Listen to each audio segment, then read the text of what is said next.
सुंदर कहानियाँ।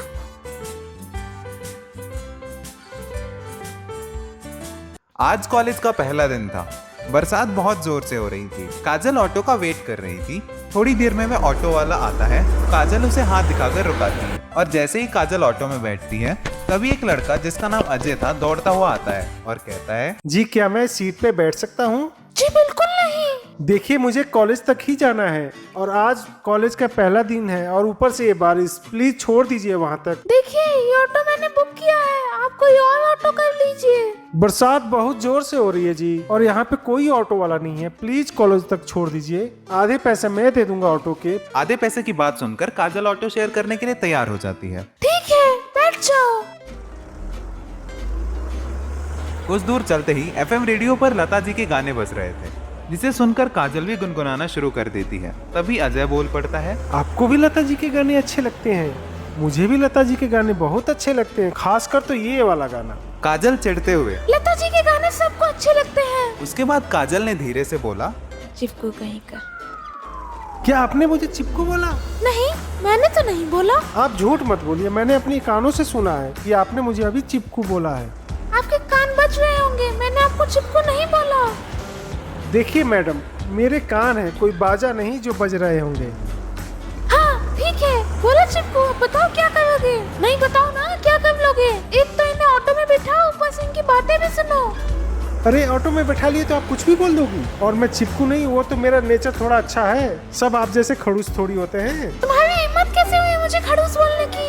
अभी उतरो ऑटो से बाहर। ऑटो वाले भैया अभी गाड़ी रोकिए। उसके बाद ऑटो वाला गाड़ी रोक देता है और फिर काजल अजय को गाड़ी से उतार देती है। अजय के उतरते ही कुछ दूर चलने के बाद ऑटो खराब हो जाता है। यह देखकर अजय को जोर से हंसी आ जाती है। हंसो मत तुम, लगता है तुम्हारी बददुआ से ही ऑटो खराब हुआ है। अच्छा ठीक है, नहीं हंसता हूँ। तुम भी कॉलेज जा रही हो क्या? हाँ मेरा भी कॉलेज का पहला दिन है आज। काजल ने फिर से मन में बोला, अरे यार ये तो सच में बहुत चिपकू है। मेरा नाम अजय है और तुम्हारा? काजल। बहुत ही अच्छा नाम है। दोनों भीगते हुए कॉलेज पहुंच गए। या आप यूं भी कह सकते हैं कि अजय बोलते बोलते कॉलेज पहुंच गया और काजल सुनते सुनते कॉलेज पहुंच गई। पूरे रास्ते काजल अजय की बातें सुनते सुनते पक चुकी। वह मन ही मन सोच रही थी कि अरे यार कितना बोलता है, हे भगवान इतनी कृपा कर दो कि ये चिपकू मेरी क्लास में ना हो। पर हमारे चाहने या ना चाहने से क्या होता है, अंत में तो वही होता है जो ऊपर वाले को मंजूर हो। और यहाँ भी ऊपर वाले को कुछ और ही मंजूर था। अजय का एडमिशन काजल के ही क्लास में हुआ था। यह देखकर काजल मन में सोचने लगी, हे भगवान क्या आपको मेरी थोड़ी सी भी खुशी नहीं देखी जाती? इस चिपकू का एडमिशन करा दिया मेरी ही क्लास में। अजय काजल के पास आते ही बोला, हाय खड़ूस, मुझे ऐसा क्यों लग रहा है कि तुम भगवान से मेरे लिए बद्दुआ मांग रही थी? अब अजय काजल से रोज बात किया करता था, या काजल के नजरिए से देखो तो अब अजय काजल को रोज पकाता रहता था। काजल को अजय की बातों से बहुत चिढ़ हो जाती थी। धीरे धीरे यह चिढ़ कब उनकी आदत में बदल गई और कब यह आदत उसे अच्छी लगने लगी उसे पता ही नहीं चला।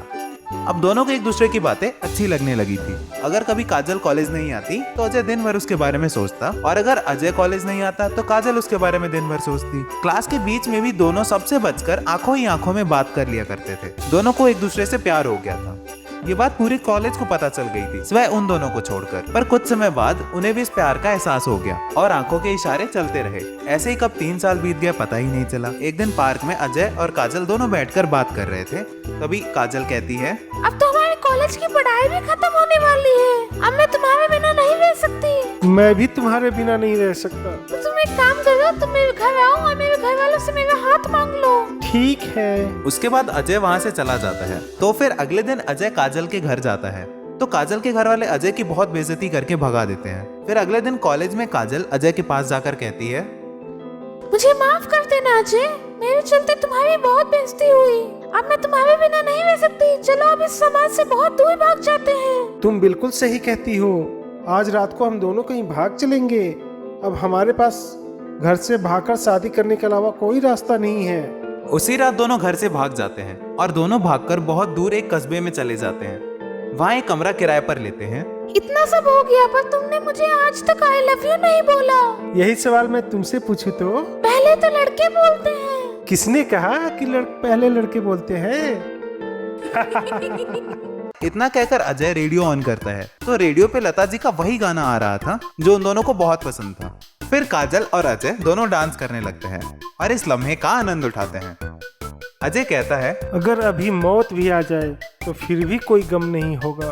तभी दरवाजा खुलता है और काजल के घर वाले घुसते हैं और फिर अंदर आकर अजय का गर्दन पकड़ लेते हैं। तेरी हिम्मत कैसे हुई मेरी बेटी को लेकर भागने की? मारो इसके इतना कि इसकी अकल ठिकाने आ जाए। उसके बाद काजल के घर वाले अजय को बहुत मारते हैं। थोड़ी देर के बाद अजय बेहोश हो जाता है। उसके बाद काजल के पापा काजल को 2 चांटे मारते हैं और कहते हैं, नीच लड़की, तूने मेरी नाक कटा दी। प्लीज पापा मुझे छोड़ दो, मैं अजय के बिना नहीं रह सकती। उसके बाद काजल के पापा काजल को ले जाते हैं। कुछ दिन बाद काजल की शादी उसकी मर्जी के खिलाफ करा दी जाती है। समय बीतता गया और अजय दिल्ली के कॉलेज में प्रोफेसर बन गया था और कब 10 साल बीत गए पता ही नहीं चला। एक दिन की बात है, जब अजय सब्जी लेने मार्केट गया हुआ था, तभी वहाँ पर एक महिला से टक्कर हो जाती है। फिर जब अजय ने पलटकर देखा तो उस महिला को देखता ही रह गया, क्योंकि ये महिला कोई और नहीं बल्कि काजल थी। वो काजल जिसके साथ उसने जीने मरने की कस्में खाई थी। वो काजल जो उसका पहला और आखिरी प्यार बनी। वो काजल जो 10 साल पहले उसे अकेला छोड़कर चली गई थी। उनकी नजरें आज फिर मिल गई। दोनों ने कभी सोचा नहीं था कि जिंदगी के किसी मोड़ पर किस्मत उन्हें फिर एक साथ लाकर खड़ा कर देगी। आज इतने सालों बाद एक दूसरे को देखकर दोनों समझ नहीं पा रहे थे कि कहाँ से शुरू करें। कितना कुछ था पूछने को, कितना कुछ था बताने को। 1000 सवाल थे दोनों के मन में और दोनों के दिलों में उत्साह और खुशी की लहर दौड़ रही थी। कितने सालों बाद मिल रहे हैं, पूरे 10 साल।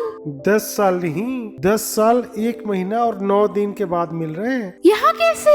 मैं यहीं कॉलेज में प्रोफेसर हूँ और तुम यहाँ कैसे? मैं शादी के बाद से यहीं रह रही हूँ और मैं सिलाई सेंटर पे काम करती हूँ। तुम्हारे पति कैसे हैं? शायद तुमने मुझे गौर से देखा नहीं। काजल के गले में ना ही मंगलसूत्र था और ना ही मांग में सिंदूर। बहुत पहले जब शादी को 3 साल ही हुए थे तभी वो चल बसे। दिन रात शराब के नशे में धुत रहते और दिन में कितनी बार मुझ पर हाथ उठाया जाता था, हिसाब नहीं रखा मैंने। सब कहते थे कि उन्होंने दूसरी रखी हुई है। क्या फर्क पड़ता है मेरे कुछ कहने या ना कहने से? मेरे कुछ कहने से ना तो कभी मेरे पति को फर्क पड़ता है और ना ही मेरे माँ बाप को। जब मैंने तुम्हारे बारे में घर पर बताया तो मेरे कॉलेज ही बंद करवा दिया गया। अब जब तुम्हारे साथ अपनी दुनिया बसाने निकल पड़ी तो वापस लाकर मुझे हैवान से शादी करवा दी। तुमने शादी की या नहीं, और नहीं कभी तुम्हारे सिवा किसी और के बारे। अच्छा चलती हूँ। फिर से काजल और अजय की मुलाकातें होने लगी। दोनों के बीच में मोहब्बत फिर उभरने लगी थी। दोनों ने ना ही कभी एक दूसरे को पहले आई लव यू बोला था और ना ही अब। फिर भी सभी लोगों को उन दोनों की नजदीकियां दिखाई देने लगी थी। कुछ दिन बाद अजय और काजल साथ में अपने शहर आगरा पहुंच जाते हैं, जहां उनकी पहली मुलाकात की हल्की नोकझोंक प्यार में बदली थी। दोनों ने अपने कॉलेज के सारे दोस्तों को इकट्ठा किया और उन सबकी मौजूदगी में दोनों शादी के अटूट बंधन में बंध गए। उस समय कई लोगों की आंखें खुशी से नम थी और हो भी क्यों ना, आज उनके कॉलेज का सबसे प्यारा जोड़ा हजारों मुश्किलों के बाद, 1000 परेशानियों के बाद अंत में एक हो गया था। अब तो हमारी शादी हो गई है, अब तो आई लव यू बोल दो। नहीं, पहले तुम करते करते दोनों एक दूसरे में खो जाते हैं। दोनों को अपना सच्चा प्यार मिल जाता है और दोनों फिर बाकी बची हुई जिंदगी एक दूसरे का सहारा बनकर शांति और प्यार से गुजारते हैं। अगर आपको ये कहानी पसंद आई हो तो इस वीडियो को लाइक करें, चैनल को सब्सक्राइब करें और बेल नोटिफिकेशन दबाना बिल्कुल भी ना भूलें, ताकि आगे आने वाली कहानी आपको सबसे पहले मिल सके। और आपको इस कहानी का बेस्ट पार्ट कौन सा लगा तथा आप आगे कौन सी कहानियां चाहते हैं हमसे, जरूर बताएं कमेंट सेक्शन में। धन्यवाद।